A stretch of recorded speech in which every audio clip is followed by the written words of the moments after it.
guest says that American families were staring down a $1,700 tax increase before Republicans stepped in.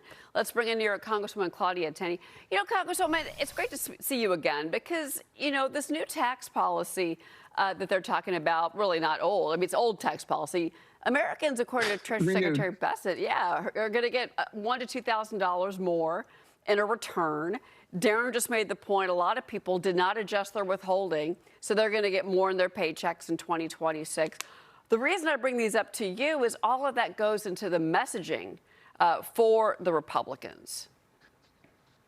Yeah, this is really important because what you're just talking about is we actually renewed the great tax cuts of 2017 and we added to them. We made them even better with no tax on tips, no tax on overtime, helping needy seniors who are in the lower income levels. Also giving huge incentives to small businesses that drive our economy, making sure we unleash American energy so we don't see the disasters that we're seeing in New York.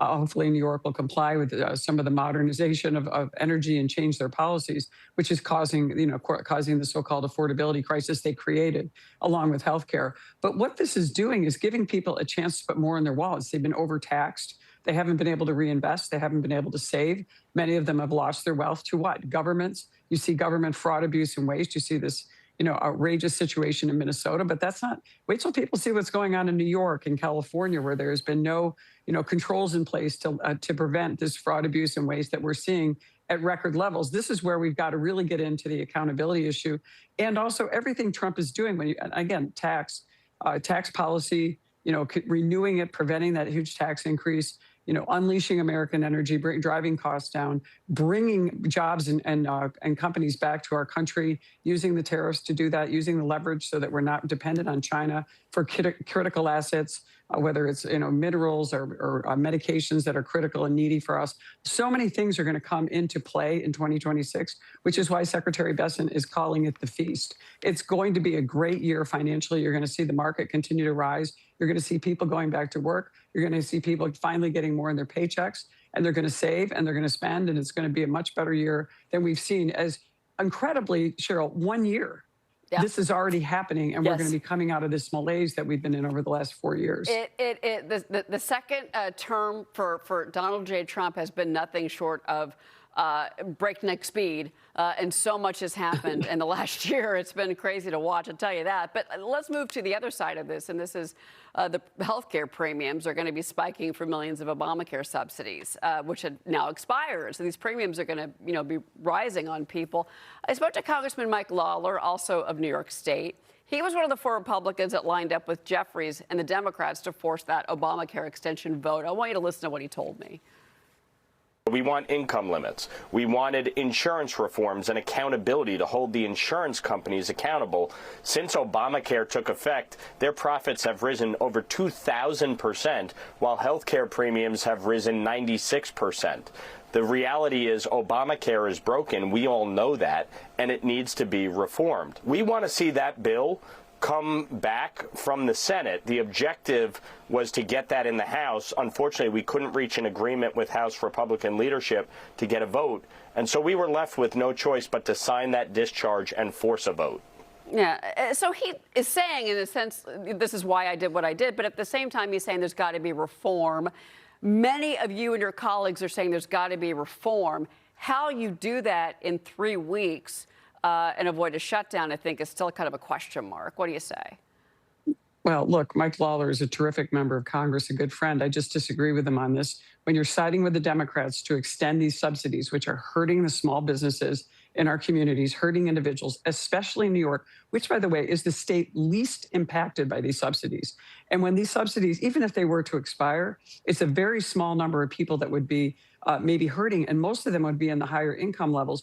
In these subsidies, that especially the ones that the Democrats created, that were created to expire, by the way, on December 31st, that is their bill, that is their initiative. There are still only about 7 million people in the entire nation of 330 million plus that are going to be affected, and everyone else is going to benefit, including the business owners who are looking for exactly what Mike just outlined. Some kind of cost controls, making sure we have age limits, home savings accounts, reforms.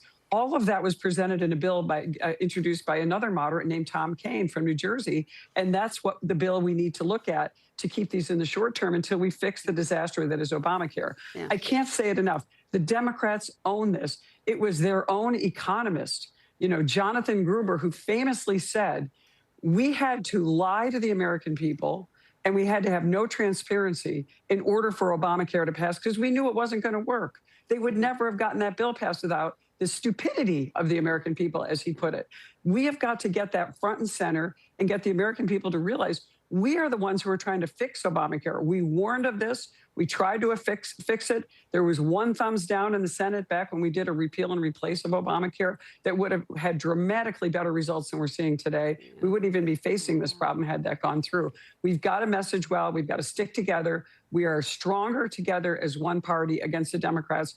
It would be wonderful if one of the moderate Democrats would come to our side and realize the pain and the expense they are inflicting on the average American who goes to work in a small business where they cannot afford their insurance and that business faces bankruptcy or closure, and that would be the end of their job. Right. And that is what people need to look at. It's that dire. I'm going to have more on this tonight on Maria Bartiromo's Wall Street. I've got Congresswoman Nicole Malliotakis. We're going to talk more about this. Real quick before you go, I've only got about a minute with you, but I got to ask you about Zohran Mamdani. He is now the new mayor of New York City. During his inaugural speech, he declared big government is back. Watch.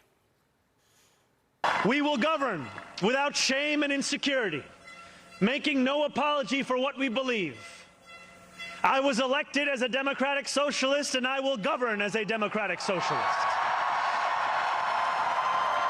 I will not abandon my principles for fear of being deemed radical. To those who insist that the era of big government is over, hear me when I say this. No longer will City Hall hesitate to use its power to improve New Yorkers' lives. Congresswoman, your reaction. He should use the word rule and govern and authoritarian. That's exactly what he sounds like. He sounds like a dictator in the likes of Stalin, Mao, and even his anti-Semitism could lead us to another famous dictator who caused and wreaked havoc and injustice on so many millions of people in our world. This is a very dangerous rhetoric coming from a guy that I'm hoping that our governor will stand up to. And if she doesn't, this is our Democratic Party of 2026. This is the leader of the Democratic Party. They have finally embraced Bernie Sanders and this communism, Marxism.